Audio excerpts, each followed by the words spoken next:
Hello everyone, இன்றைக்கி நம்ம வீட்டு சமையல் என்னன்னு பார்த்துடலாமா?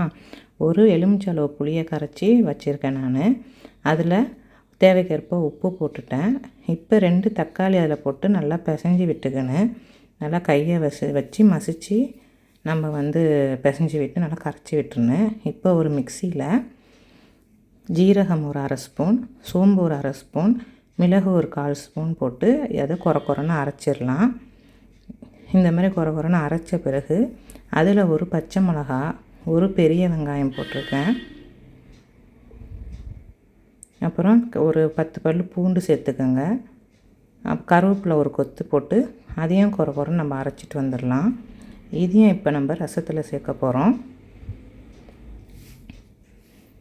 சேர்த்து நல்லா எல்லாத்தையும் நல்லா மைய பிசைஞ்சு விட்டுட்டு ஒரு அரை மூடிலையும் பாதி தேங்காவை நான் திக்காக பால் எடுத்து வச்சுருக்கேன்.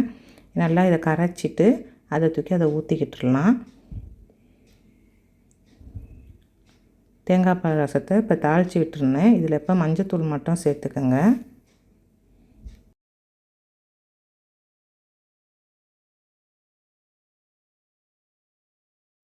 இப்போ ஒரு சட்டியில் எண்ணெய் ஊற்றிட்டு கடுகு, காஞ்ச மிளகா, கருவேப்பிலை போட்டு தாளிச்சிக்கிட்டுடலாம்.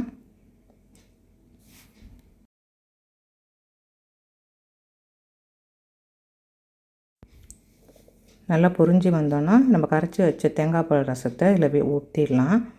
ஊற்றி நல்லா ஒரு கொதி வர விட்டு இறக்க வேண்டியது தான். இப்போ தேங்காய் பால் ரசம் ரெடி ஆகிடுச்சு. இதுக்கு நான் சைடிஷாக ஃபிஷ் ஃப்ரையும் புடலங்காய் கூட்டும் செய்ய போகிறேன். அதுக்கு நான் ஃபிஷ் எடுத்திருக்கேன். அதில் வெங்காயம், தக்காளி, கருவேப்பிலையெல்லாம் அரைச்சி, இஞ்சி பூண்டு விழுது எல்லாம் சேர்த்து அரைச்சி போட்டிருக்கேன்.